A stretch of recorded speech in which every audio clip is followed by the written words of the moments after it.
a lot of birds. How do you identify birds?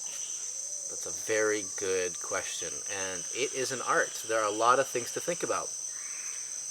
Most of us, when we think about birds and we're starting, or at least a lot of people, they think, what does the bird look like, right? Which is kind of odd. You think, duh. What's the plumage like? You know, what kind of colors does it have on its wing? What kind of, colored wings does it have? What's the color of the bill and the feet and all that stuff?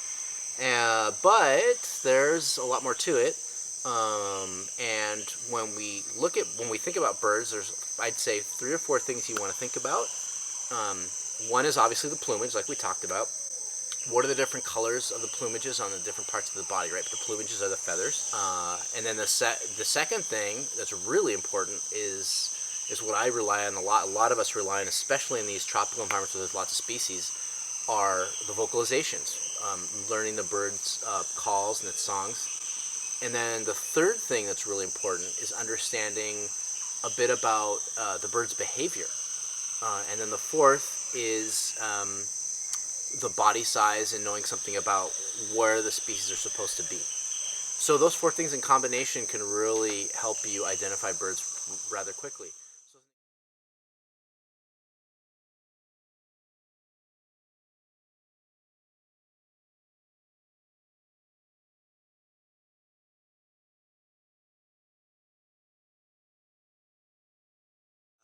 There's birds, obviously, the plumage is pretty obvious in terms of knowing whether there's white bands on the wings, for instance, or whether there's a yellow rump, things that are really obvious. But then when you get into having lots of species, what you can see are situations where a lot of species, for instance, people say, oh, the bird was brown or the bird was gray. Well, you've just narrowed it down to 250 out of 300 species. So, I mean, while you have eliminated like ducks, there's still a lot of birds in the forest, for instance, that are brown or gray. So then you need to think about, since you can't see them all, are the vocalizations and all the variants in the vocalizations, and that takes time to learn. So a lot of people will either listen to recordings or they will record the birds, and then as you record the birds, if you have recording equipment or even just like a little micro recorder or your phone, if you have a phone, you can play it back and listen to it and then listen to reference recordings like a library of vocalizations, just like you would looking at the plates with all the plumages.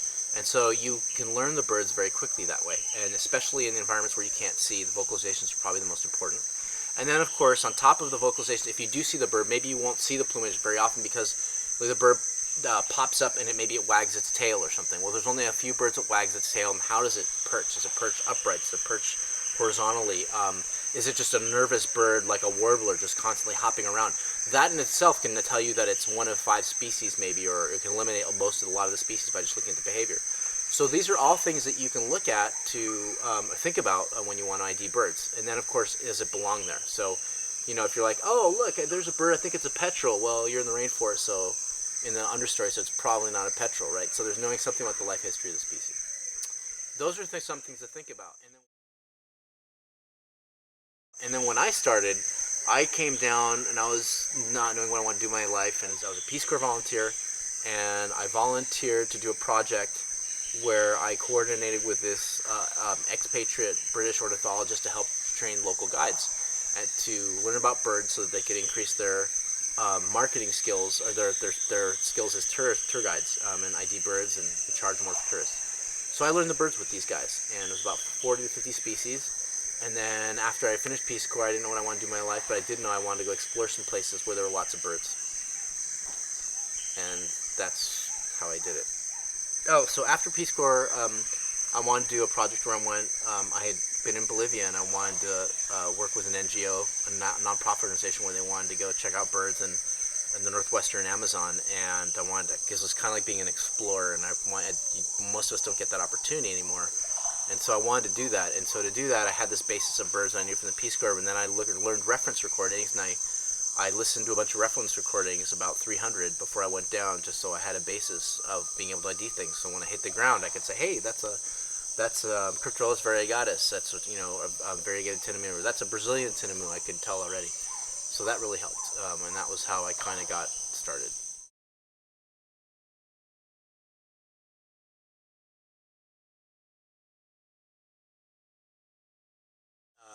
if you want to start looking at birds, well, there's some resources you can look at, and one, of course, is having a bird guide.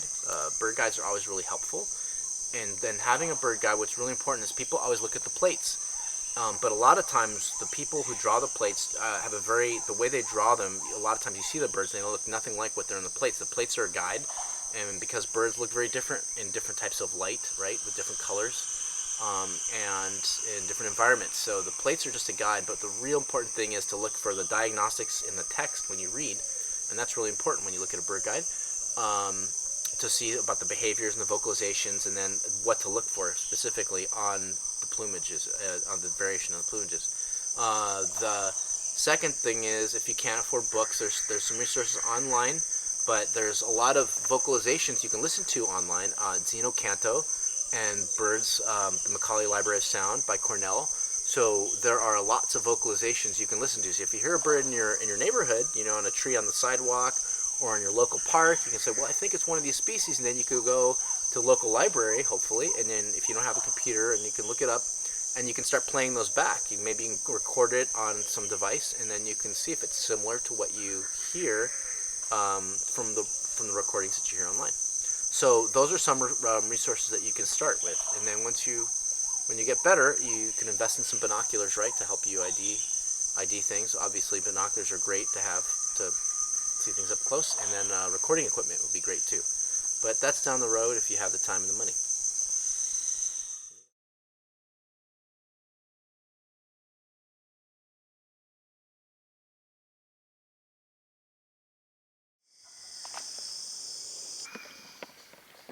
It's literally Hawkswelly. Eso es Araclodoptera. Primer mermelastis y perifera. Hay dos tantunchornes. That's Happy Rubica.